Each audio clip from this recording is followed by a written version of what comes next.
What's up, guys? It's Steven here from Powell's Power Ups, and I have another lightsaber for sale. This is the Replica's Obi-Wan Kenobi Super Stunt lightsaber. So as you can see, it's apart right now. I'm going to go ahead and put it together and take it back apart just so this can be the overview video for the purchaser of the lightsaber. It has a black, custom-made by me, 3D printed chassis. It is weathered. Gives it that weathered look. It also helps it slide in and out of the hilt a little bit easier. At the top here, we have a Shtock version 3 Npxl connector by Shtock Custom Works. It is also independently wired so that it can have its own effects. Right now, though, with the current firmware on this CFX, which is what's in it, Crystal Focus X MK2, it just mirrors the main blade. But later on with an update, when they make the second data output independent, it'll be able to do effects that are separate from the main blade. Spring tabs here that hold the Keppower 18650 lithium ion battery, which is needed to power all that beautiful NeoPixel Crystal Focus X MK2 model, with a single switch operation, which sits up here high on the switch. You do not lose any functionality with a single switch versus two switches with the updates that they've done on CFX. It all works great now with a single switch. Underneath the board there is an FSC BT909 Bluetooth chip. So there's an app on your phone you can use to completely control and customize your lightsaber without ever disassembling it or accessing the SD card or any of that. It can all be done from your phone. There's even a community blade style library where you can instantly, with one click, apply blade styles to new fonts that you might add, all from your phone. Super convenient, really awesome feature. At the bottom here, as big as I could fit in this hilt, is a 24mm high bass speaker from the Saber Merchant on Etsy, but it still sounds great. I made this chassis as compact as possible so that I left about a good 2 inches at the bottom of the hilt here, so that you get maximum resonance of sound at the end of this hilt. And there are slits in the end of it for good sound venting, so it actually sounds pretty good. So the way this works, the way you put it in, okay, first thing we're gonna do is put the battery in. We'll get a boot sound. Make sure you do positive lined up with positive, negative with negative. The flat goes against the spring, button top positive goes against the button top inside. The wires that run from the Npxl connector and the battery down through the bottom there's a little channel that they sit in. You might just need to lightly just take your thumb and just kind of push them towards the CFX board so they lay down nice and flat before you put the battery in. Really easy to do though. Then you pop your battery in. Man, that speaker actually is pretty loud. And you get a nice little boot sound there indicating that your board now has power. So the way this works, the way you put it in the hilt is I'm gonna slide it in. You can slide it in from the top or bottom. This hilt is completely hollow all the way through. I'm going to slide it in from the top is what I like to do, just because these pins, when you put a battery in, by the way, are electrically powered, okay? You don't want to touch anything metal at all, or you could short and fry your board, okay? So versus putting it in the bottom and risking that, I'm going to put it in through the top, okay? And once I get it in the bottom, I can't push it up because that speaker's there. You never want to press on the speaker because you could damage it. So I'm going to line up the big hole here with my switch, okay? And I'm going to get this, I'm just going to fidget it just a tiny little bit so that it goes down inside of the hilt there.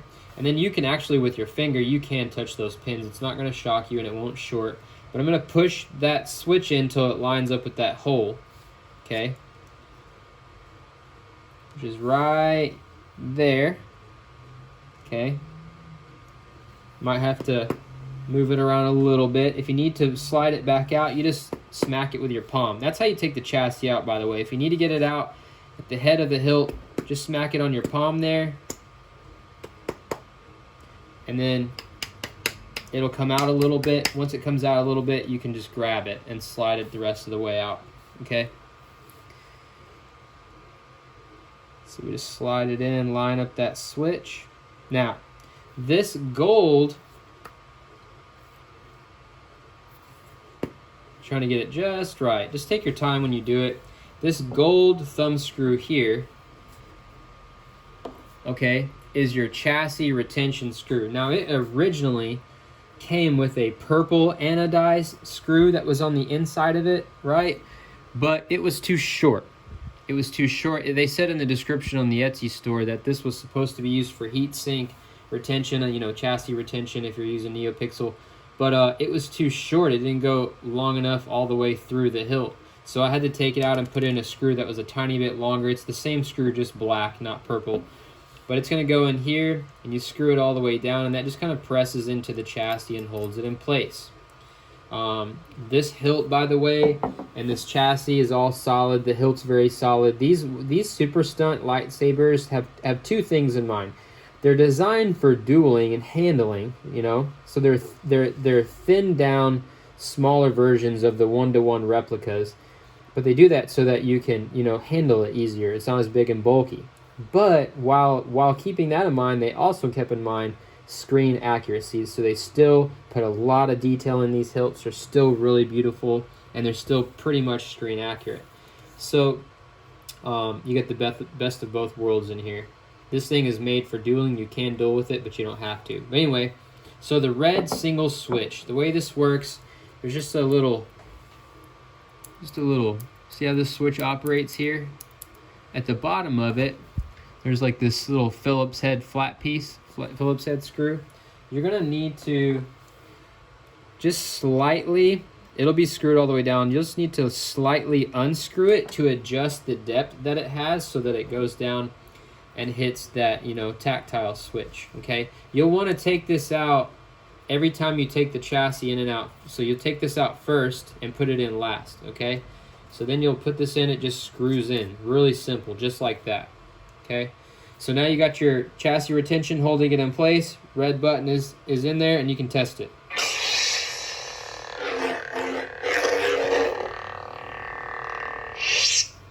You can screw your pommel cap back on. It does not cover up the slots. It still allows for sound venting. So all this space between the silver parts there are holes for sound venting. So this 24 millimeter speaker still sounds pretty great.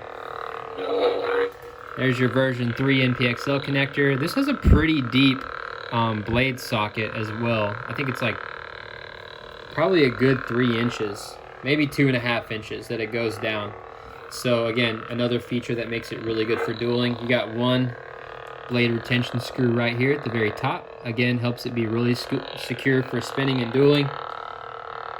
I'm going to go ahead and put in a blade and do a little demo, but just so you know, this will come with everything you saw here. It will also come with a charger for your battery.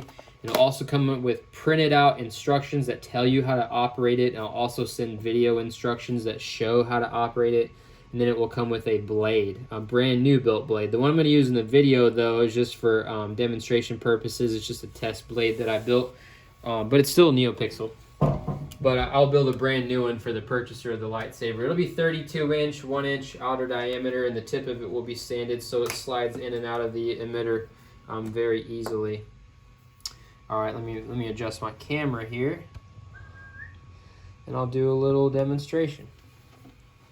So it did not come with the proper size set screw to hold the blade in place, so you'll need to provide that. I don't have this size. They're a little bit smaller than the 832. They're a, you know, like an M something. They're a millimeter size because these hilts are from Spain, I think. But anyway, you just tighten that in. Let me close this other blind right here. It'll be a 32-inch long, which is just about right, I would say, for this hilt is, you know, kind of thin in your hand and great for spinning. But here we go. Audio flicker, right? Got smooth swing.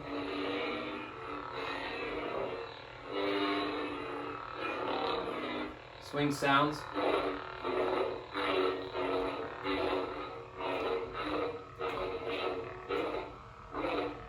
Flashing.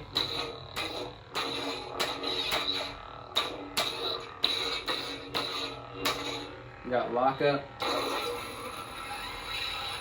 So the lockup is actually responsive on CFX now. I don't know if a lot of people know that with the update. As you change the angle of the blade, it does move up and down. And then you can also twist your hilt back and forth to change the size the lockup, you can make it very large or concentrate it to a small area. So I'll go ahead and demonstrate that now.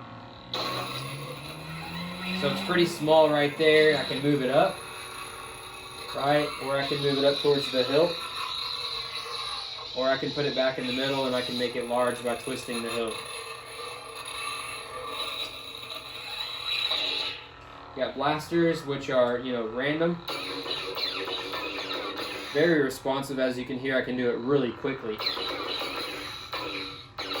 Even has a blast mode, so if you act like you're deflecting blasters after that initial one, it will keep deflecting without you hitting the button.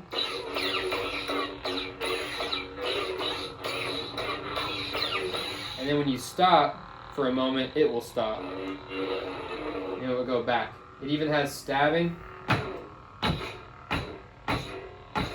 Okay, it even has tip drag.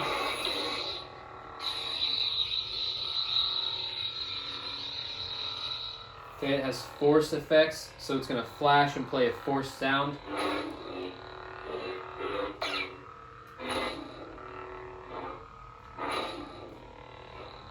Then you got power off. Then you can change fonts. So I have both fonts I have on here are the battle fonts from Kyberphonic. He makes amazing sound fonts, probably best there is. It has Battle 1 and 2. It's free fonts that he has. They're from the video game Battlefront 2.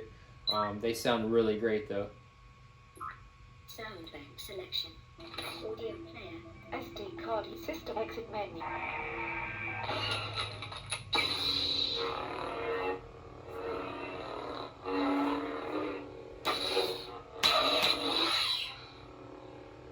So there it is. If you are interested in purchasing this lightsaber, just reach out to me and we will get it to you. Thanks.